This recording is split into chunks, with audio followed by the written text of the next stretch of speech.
जिस प्रकार गुमराह करने का आचरण ममता बनर्जी जी का और तृणमूल कांग्रेस का एसआईआर को लेकर रहा है पूरे भारतवर्ष में, वो हम सब ने देखा है।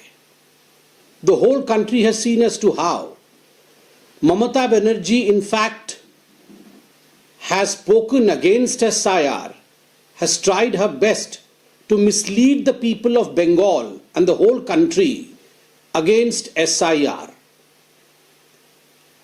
सुप्रीम कोर्ट में भी जब उन्होंने अपनी दलीलें रखी तो इस प्रकार से प्रस्तुत किया गया मानो बंगाल के ऊपर अत्याचार किया जा रहा है। इस प्रकार से दलीलें रखी गई ममता जी द्वारा मानो इलेक्शन कमीशन बंगाल के लोगों के ऊपर और खास करके तृणमूल कांग्रेस के ऊपर एक आक्रमण कर रही है। और किस प्रकार के शब्दों का भी प्रयोग ममता बनर्जी जी ने किया वह भी आपत्तिजनक था। The chief election commissioner has blood on his hands.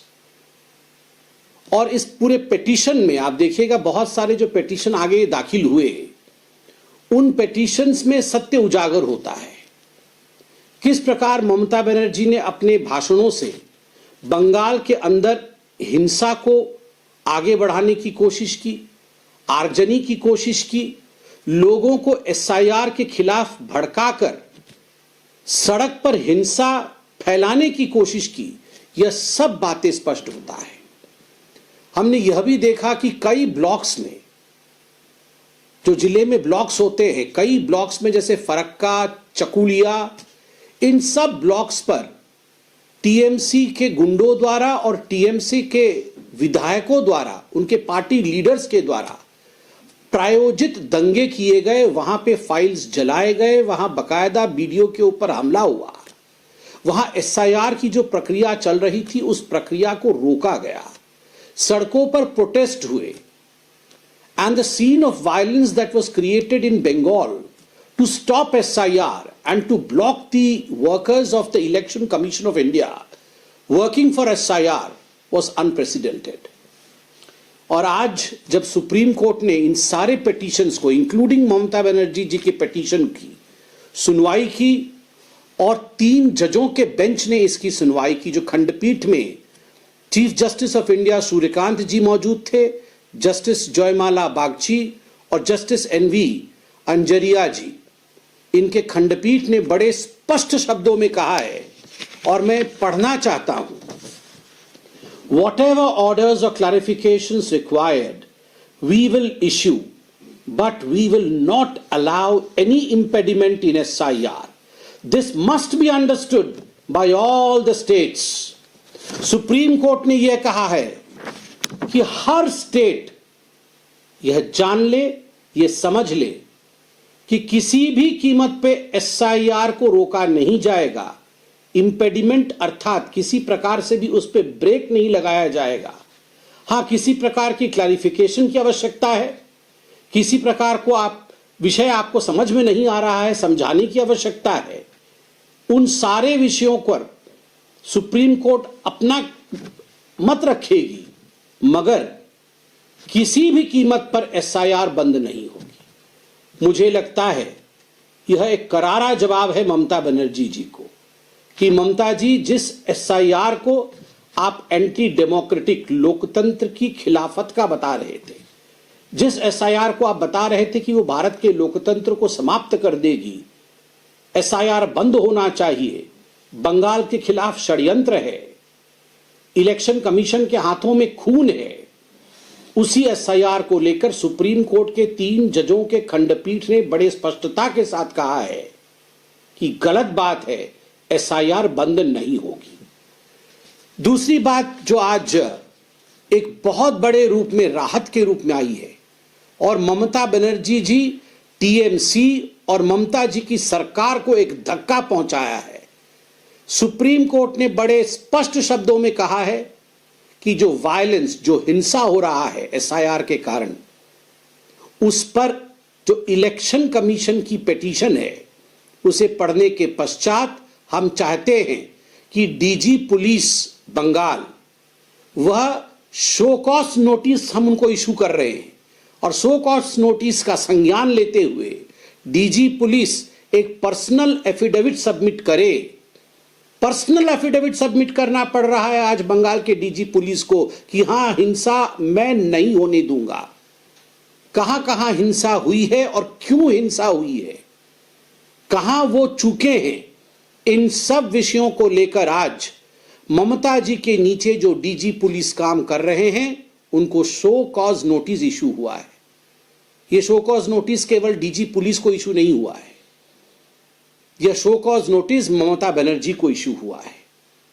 The show cause notice has not been issued by the Supreme Court only to the Director General of Police by implication, by the nature of duty. The show cause notice has been issued to the Chief Minister of West Bengal, Mamata Banerjee ji.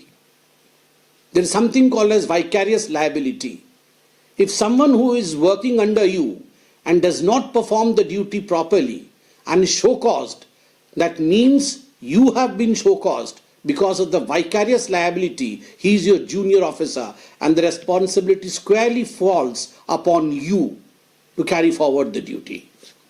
करूंगी SIR में मैं अपने officers नहीं दूंगी, अपने officers की duty नहीं लगाऊंगी। मगर पिछली बार जब पिटीशन की सुनवाई के लिए ममता जी खुद प्रकट हुई थी, उस समय भी चीफ जस्टिस ऑफ इंडिया ने उन्हें कहा था कि आप ऑफिसर्स लगाइए। राज्य सरकार का काम है कि वो कोऑर्डिनेशन में काम करे और ऑफिसर्स लगाए। और आज बड़े स्पष्टता के साथ सर्वोच्च न्यायालय ने ये कह दिया है ममता बनर्जी जी को कि 8005 ग्रुप बी ऑफिसर्स कल शाम 5 बजे तक, by evening 5 PM tomorrow, they should be reporting to duty. ये कहीं ना कहीं ममता बनर्जी जी की जो जिद थी उस जिद की समाप्ति है। उतना ही नहीं, माइक्रो ऑब्जर्वर्स को लेकर भी सुप्रीम कोर्ट ने कहा है कि जो clarification election commission of India का है उस क्लैरिफिकेशन को हम स्वीकार करते हैं। और क्लैरिफिकेशन यह था कि बंगाल की सरकार ऑफिसर नहीं दे रही थी, इस कारण माइक्रो ऑब्जर्वर काम कर रहे थे, जबकि माइक्रो ऑब्जर्वर का काम केवल असिस्ट करने का है और इलेक्शन कमीशन ऑफ इंडिया ने माइक्रो ऑब्जर्वर को बतौर असिस्टेंट ही रखा है। इस विषय को सुप्रीम कोर्ट ऑफ इंडिया ने स्वीकार किया है। इसमें आपको याद होगा जब हिंसा हुआ था तो हिंसा में बहुत बड़े मात्रा में, बहुत बड़ी संख्या में जो फॉर्म 7 होते हैं ऑब्जेक्शंस के, उनको जलाया गया था ब्लॉक ऑफिस के सामने।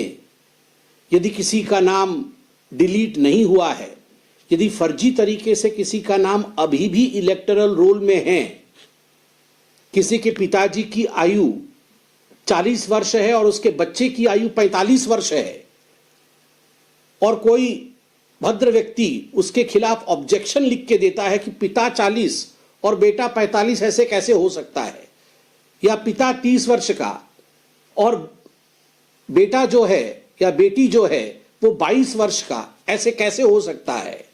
इन सारे ऑब्जेक्शंस फॉर्म को भी जलाने का काम तृणमूल कांग्रेस के पार्टी के कार्यकर्ताओं ने किया था। बड़े मास पैमाने में इनको जलाया गया था।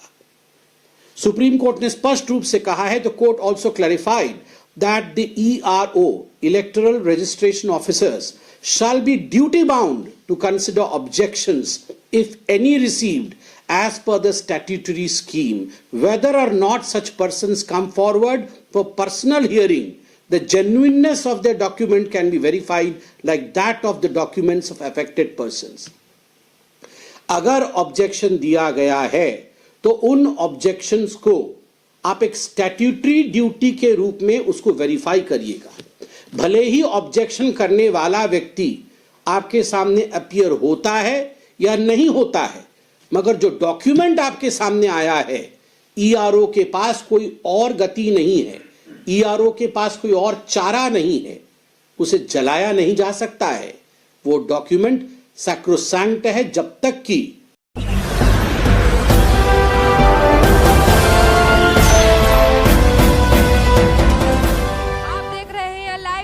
99 राष्ट्र सबसे पहले।